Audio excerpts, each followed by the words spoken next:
জয় শনিদেব।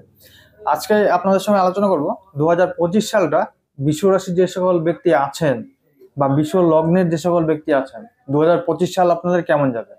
সেটা হতে পারে আপনার স্বাস্থ্য, অর্থ, কর্ম, প্রেম, বিবাহিত জীবন, বিদেশ যাত্রা, চাকরি, ব্যবসা, এই সবগুলো বিষয় নিয়ে আপনাদের সঙ্গে আলোচনা করব। কিন্তু তার আগে কিছু কথা আপনাদেরকে বলে রাখি এবং আপনাদের জেনে রাখা দরকার যে এরকম রাশি যদি ধরে আমি বলি, এই বিশ্ব রাশির কিন্তু প্রচুর ব্যক্তি রয়েছে, হাজার হাজার লাখ লাখ কিন্তু ব্যক্তি রয়েছে বিশ্ব রাশি।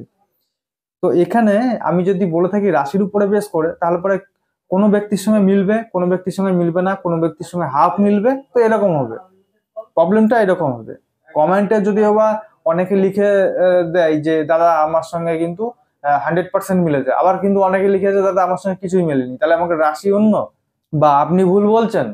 তো এরকম ধরনের কিন্তু কোশ্চেন করে থাকে। দেখুন, আমরা ভুল মানুষের হতেই পারে, তবে অতটাও ভুল হতে পারে না। এখানে যেটা প্রবলেম, সে প্রবলেমটা হচ্ছে দেখেন শুধু রাশির উপরে বেস করে কিন্তু আমরা বলে থাকি। তো এর জন্য এই যে প্রবলেমটা, এই প্রবলেমটা সলভ করার জন্য আমি আপনাদেরকে সাপোর্ট করব আর আপনারা আমাকে সাপোর্ট করবেন। আপনারা প্রথমে চ্যানেলে আসছেন নতুন, চ্যানেলটিকে সাবস্ক্রাইব করে রাখুন, পাশের বেল আইকনটা করে রাখবেন। ভিডিওটি অবশ্যই আপনার বন্ধু বান্ধবের মধ্যে একজন হলেও শেয়ার করে দেবেন।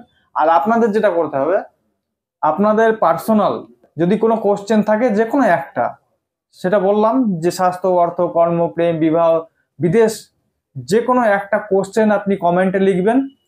কমেন্টের তলায় লিখবেন আপনার ডেট অফ বার্থ, আপনার জন্ম টাইম এবং কোথায় জন্মিয়েছেন, জন্মস্থান।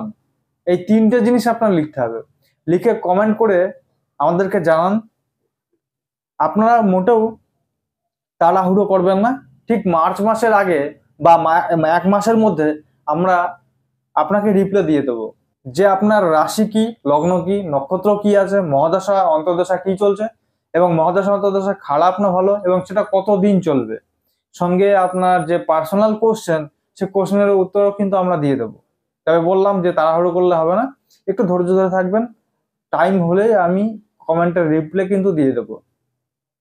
তো 2025 সাল যদি এরকম ভাবে দেখা যায়, আর একটা কথা, 2025 সালে কিন্তু 4টি গ্রহ তার রাশি পরিবর্তন করছে। বড় চারটি গ্রহ বৃহস্পতি আপনার 13 মাসে কিন্তু তার রাশি পরিবর্তন করে, শনি 2.5 বছর পর পর রাশি পরিবর্তন করে, রাহু এবং কেতু 1.5 বছর পর পর কিন্তু তার রাশি পরিবর্তন করে। তো এই 4টি গ্রহই কিন্তু আপনার 2025-এ তার রাশি পরিবর্তন করছে। বৃহস্পতি আপনার বৃষ রাশি ছেড়ে মিথুন রাশিতে প্রবেশ করবে, অর্থাৎ আপনার রাশির উপরে এতদিন ছিল, এখন দ্বিতীয় ঘরে ভ্রমণ করবে।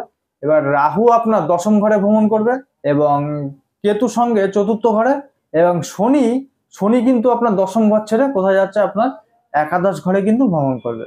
তো এই যে 4টি যে গ্রহের যে আপনার রেজাল্ট পুরো বছরের, এই বছরের শুধু রাশির উপরে বেস করে যদি আমি বলে থাকি, আপনার কিছুটা আপনাদের সঙ্গে মিলবে, কিছুটা নাও মিলতে পারে। তো রাশিফল শুনে বড় ধরনের কোনো একটা সিদ্ধান্ত নেওয়া, একটা ডিসিশন নেওয়া, সেটা কিন্তু হয় না, বা কোনো সিদ্ধান্ত নিলে সেটা ভুল প্রমাণিত হতে পারে। তো যার জন্য আমি বলছি যে আপনাদের 2025 সালটা পুরো বছর কেমন যাবে সেটা জানতে হলে পরে অবশ্যই রাশিফল এরকম ভাবে বলে লাভ নেই। আপনাদের ডেট অফ বার্থ, টাইম এবং কোথায় জন্মিয়েছেন এটা লিখে দিন, এবং আপনার পার্সোনাল কিছু কোশ্চেন থাকলে যে কোনো একটা সেটা লিখুন। আমরা বলে দেবো যে 2025 সাল আপনাদের কেমন যাবে। আজকের মতো এখানে শেষ করছি, আবার দেখা হবে আপনাদের সঙ্গে নেক্সট ভিডিও। ততক্ষণ আপনি ভালো থাকুন, সুস্থ থাকুন, ধন্যবাদ।